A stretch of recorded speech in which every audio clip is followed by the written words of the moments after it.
examples. Oh, no, I'm going to talk about classification first. I think we have talked about classification a bit, so I want to move quite quickly.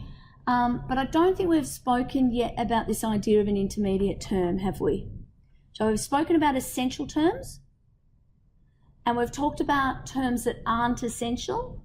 I can't remember if I've used the term warranty on purpose with you, but essentially the framework looks like this. In order for an agreement to be certain, all of the essential terms need to be incorporated in that agreement. And essential terms they vary from contract to contract clearly, but they are the terms without which the contract makes no sense. The terms without which the parties wouldn't have gone ahead. So in almost every contract, who the parties are is an essential term. What the subject matter of the contract is an essential term. If the contract relates to land, exactly what piece of land will be an essential term. Almost always price will be an essential term. Partly because we need consideration to have a contract, but we also need to be able to define what the price is. So if it's not actually a dollar amount, the formula for identifying how much will be paid will be an essential term. But once we have the essential terms, we have all these other terms as well. So in a standard agreement, now many of you will have had a play around by now with the Encyclopedia of Forms and Precedents and had a look at what some contracts look like in the wild. And you'll see, even just looking at the encyclopedia, that there are terms, essential terms that might be used in particular types of transactions, but then we can also look at, and in fact there's a whole section devoted to boilerplate. So standard terms that are used over and over again. Things like how to deliver a notice, how to communicate, how the parties might communicate with each other, how you calculate time.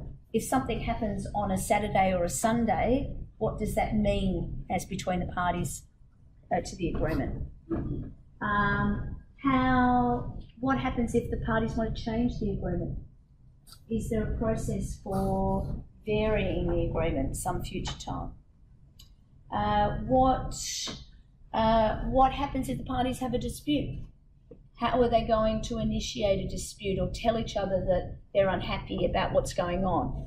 Do they just go straight to court, or do they have some other process? Often parties will write their own dispute resolution process into an agreement rather than be at risk of being hauled off to court every time something hiccups and goes wrong.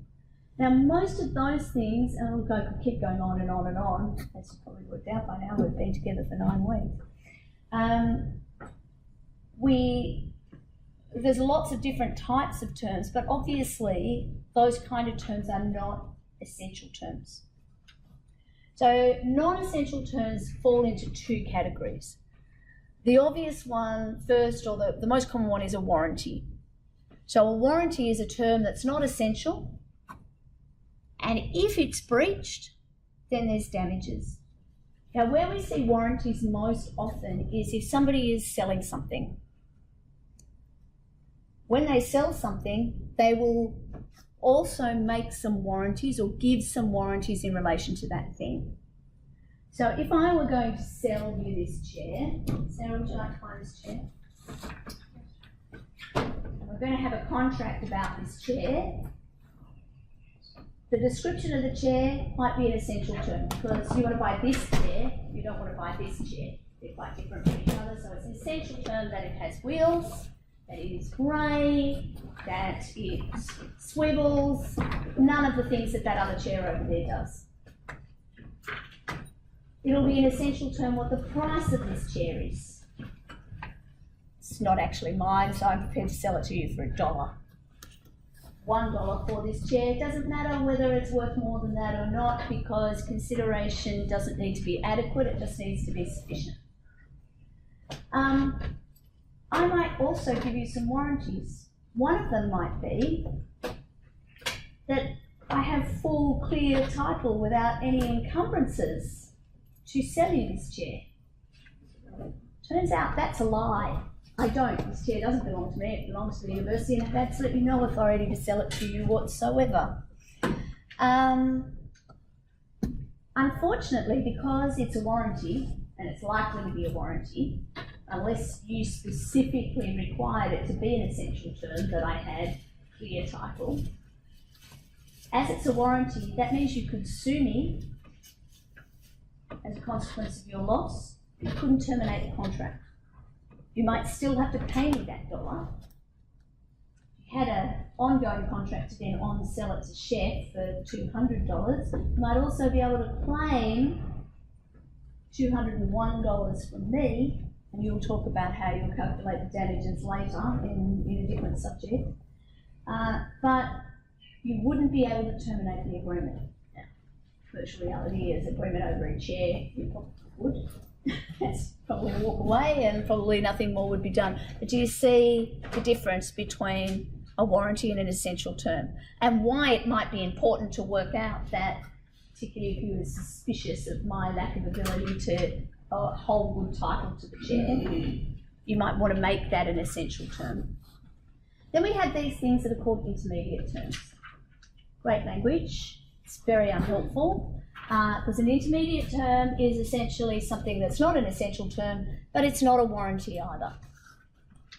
And effectively where this matters, sorry, I'll just flick through, what actually makes a difference here is whether or not, or what the consequence of a breach is. So if a term is essential, breaching an essential term gives you the right to terminate the contract. So one where we see this all the time is contracts that will say time is of the essence. Think about it, it's like the ultimate Turnitin drama, where if something has to be done by a particular time, and we used to see this in the olden days with real estate quite a lot, you need to pay the full price by midnight on a particular day, and if you don't pay on that time, then the other party can walk away. I worked in Hong Kong for a while, and there was this property boom, and then there was this massive bust, and for about 3 months, all these people who had spent millions and millions of dollars on apartments in Hong Kong, and the prices had gone down in the between paying the deposit and otherwise, we'd be sitting around until midnight, just waiting for them to come, knowing that they wouldn't come to pay for the apartment, and then of course our clients would be able to terminate the contract and just keep the deposit. Sometimes the deposit was at that time worth more than the apartment that they were going to sell, because time was of the essence.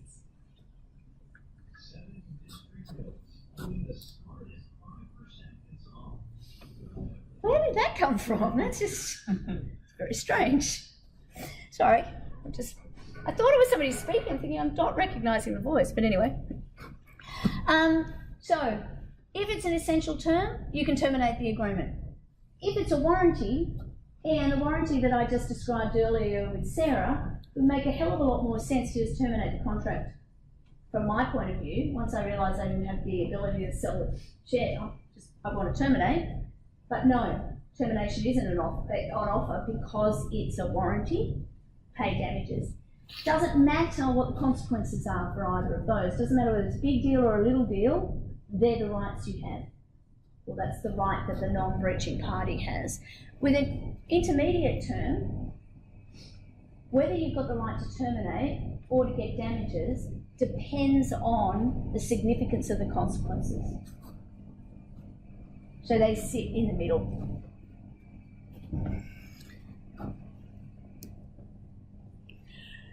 So when does a negotiation statement become a term? Sorry? With those essential terms, you said you can terminate. Yep. And sue? Yes. Sorry, damages. Essential terms, you've got the option of damages or terminating the contract. Warranties, you've only got the option of damages. And intermediate terms, it depends on what the consequences are. If the consequences are minor, then you can sue for damages. If the consequences are major, you may be able to sue for damages and terminate.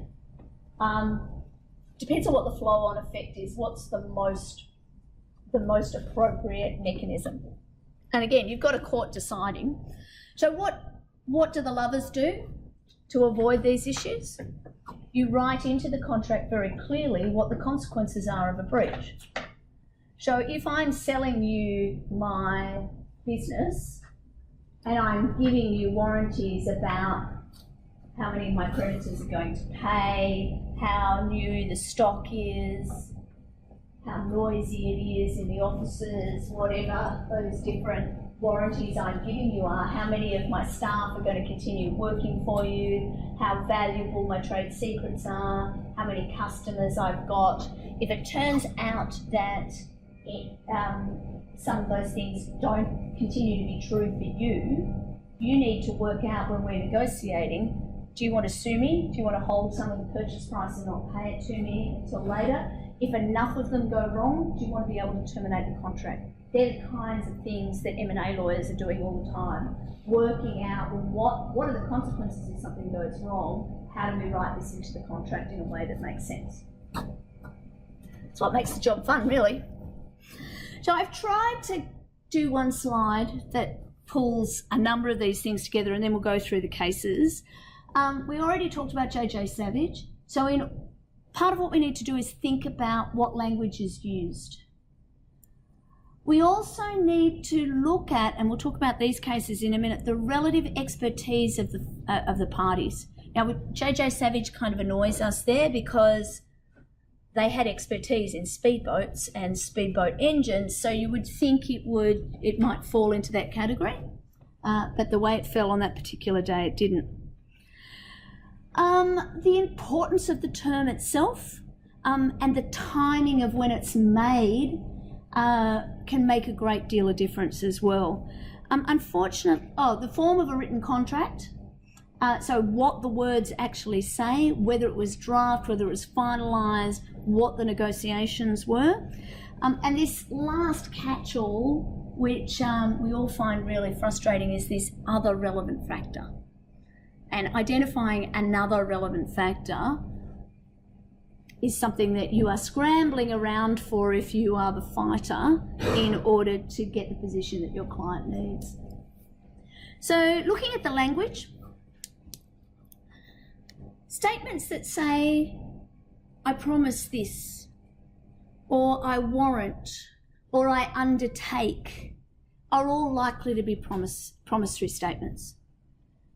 A statement that's made by a lawyer that uses the word warranty is more likely to be treated technically as a warranty as opposed to an essential term, but it's still a term.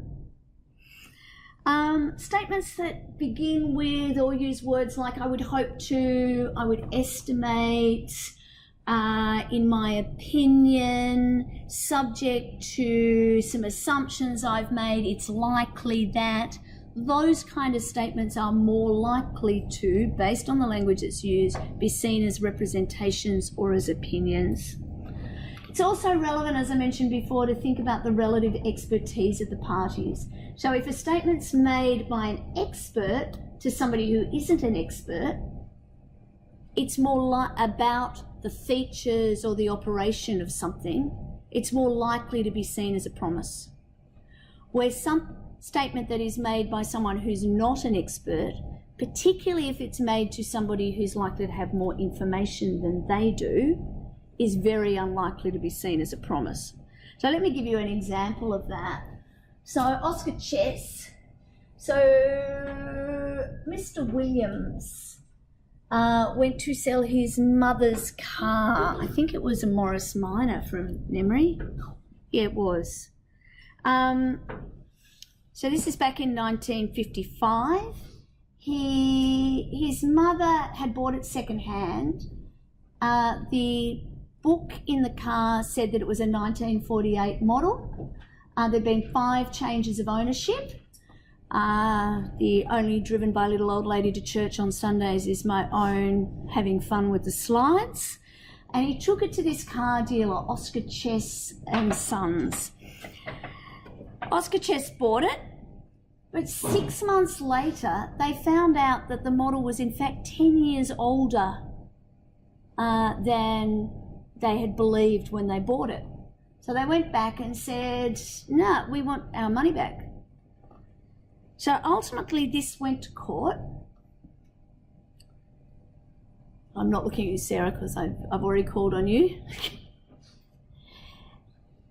And basically, well, we'll go straight to the judgment, actually. So Lord Denning said, and speaking, this was a unanimous judgment, and he was speaking on behalf of all of the court. At the end of the day, you, Mr. Car Dealership, are an expert. You are in a better position than Mr. Williams was to ascertain the age of the car. In the absence of any information that Mr. Williams set out to be fraudulent, you're the expert, he's not. We can't see this as a promissory statement. And so he uses this language, must depends on the precise words that were used. If the seller says, I believe it's a 1948 Morris, here's the registration book to prove it, there's clearly no warranty. It's a statement of belief, not a contractual promise. So they're handing over something else that they've got to prove this. I like this line. It says, I ask myself, what's the proper inference from the known facts? It must have been obvious to both that the seller had himself no personal knowledge of the year when the car was made. 5 changes of ownership since. So we're using an objective test to think this through. And the court's saying, well, turn it back. If the car dealer had said to Mr. Williams, will you promise me that it's a 1948 model and know that you have to pay damages if you've got that wrong? Mr. Williams was most likely to have said, well, I've got no real idea as to the age. I'm just looking at the registration book the same as you. I've got nothing else to base it on. So again, we use this intelligent bystander test. In these circumstances, the intelligent bystander would, I suggest, say that the seller did not intend to bind himself so as to warrant that it was a 1948 model. If the seller was asked to pledge himself to it, he would have at once said, I cannot do that. I only have the logbook to go by, the same as you. Chef, you're looking perturbed here. Yeah, I guess. Hard to imagine that we couldn't tell the difference between 10-year gap in cars. And also, though, it's the rate of change. Why isn't that an essential term, the year of the car? Well, let's work through this. Why isn't it an essential term? They've got the car, they can see it. So there's a physical car that he's selling to a second-hand car dealer. He's saying there have been 5 owners that I know of. Here's the logbook. They're buying the car at face value, not here. They're seeing the object.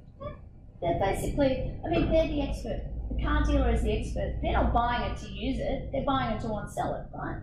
It's a number plate.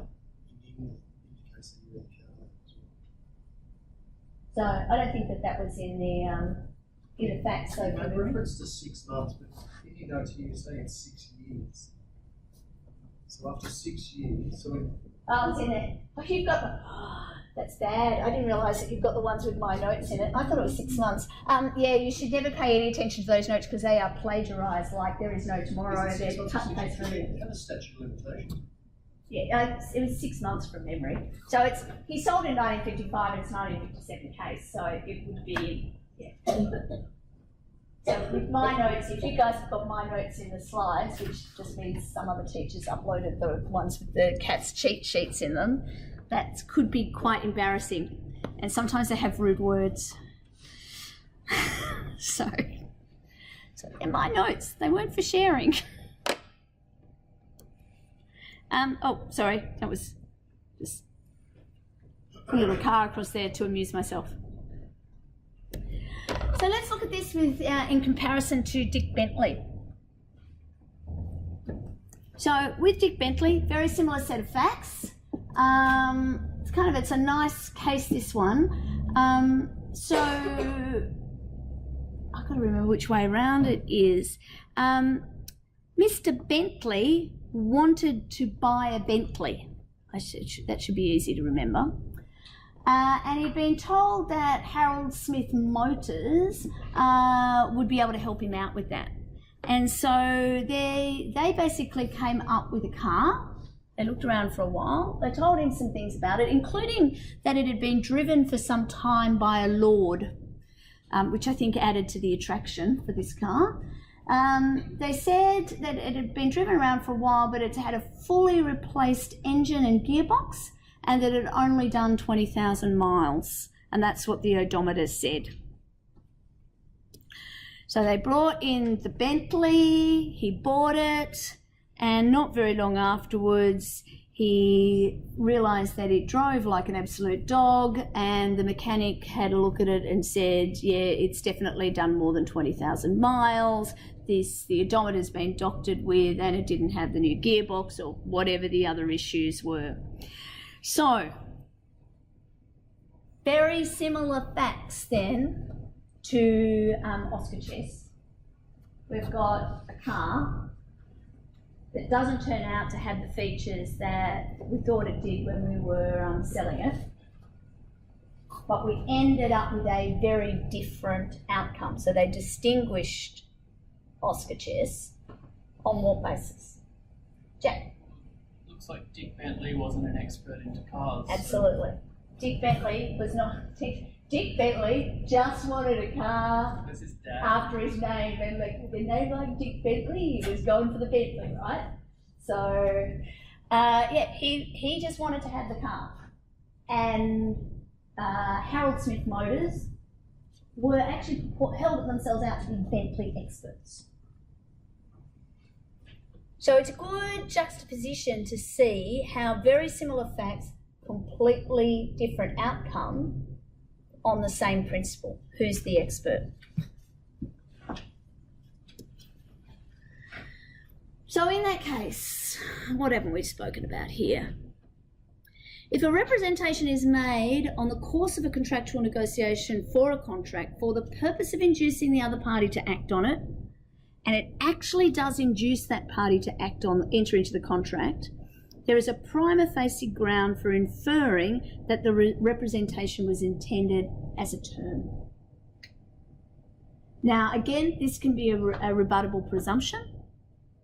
So evidence could be brought to say it wasn't in fact relied on, or that it wasn't intended to be a term, that there might be other writing or something else that includes that disclaimer. And when we talk about the limiting and excluding terms, that's exactly the kind of thing we're going to be talking about, the extent to which parties can limit or exclude liability under contract in particular ways.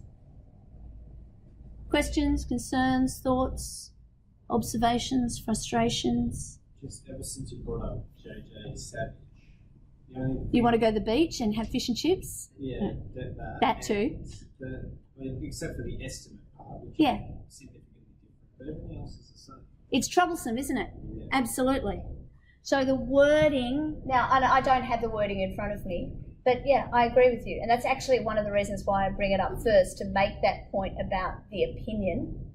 So let's think about some other ways that the opinion comes out. One of the most troubling ways is in independent experts' reports. So if you say you want to buy shares in a company that's listing on the stock exchange, essentially the company wants to raise money by listing. What it has to do is create a prospectus, which is just basically a document that sets out all of the risks, liabilities, the potential benefits for investing in that company. And it usually provides some kind of forecasts about what it's going to do in the future. Part of the regulatory requirements that go with that is you need to get an independent expert to give an opinion on how likely the company is to be able to pay its bills as and when they fall due, and to meet the forecast that it's put in its prospectus. I'm vastly oversimplifying here, but at the end of the day, that's what an independent expert does.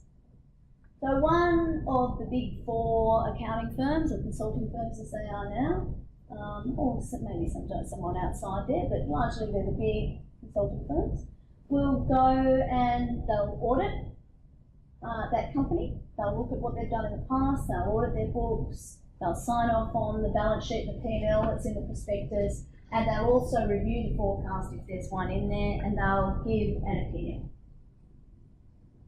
So then that leads to the question, well, if it's an opinion, and then the next thing that happens is the prospectus gets lodged with ASIC, and then it's published and out in the world. And me, you, mum and dad, superannuation funds, anybody who wants to really at that stage, because it's a public offering, can pick up one of those prospectuses, have a look at it and think, yeah, that looks good to me. I might buy some shares, invest some of my hard earned in that company. And if the company does well, happy days. But what if it doesn't achieve its forecast? What if it turns out that the audit was incorrect? The question then becomes is, does the prospectus, is that a set of representations about this asset that people are going to buy? And in particular, is the opinion of the expert, if you're right there, is the opinion of the expert something that forms part of that contract? Grey area. Well, there's a A case. grey. It's a grey area. Thank you, Judge. A grey area. There was a case recently. Been a lot of cases. Well, in the last couple of years, it was a mining one. I've forgotten the matter. Because I had shares in Ion Limited, Sons of Galway, maybe, or something. Oh, one of the Sons of Gwalia. Yes, yeah. And they took that to court. So the shareholders who don't get in if it's liquidated. So I want to try and keep us to a contract law issue. As you can see, I'm very easily distracted over into other issues myself.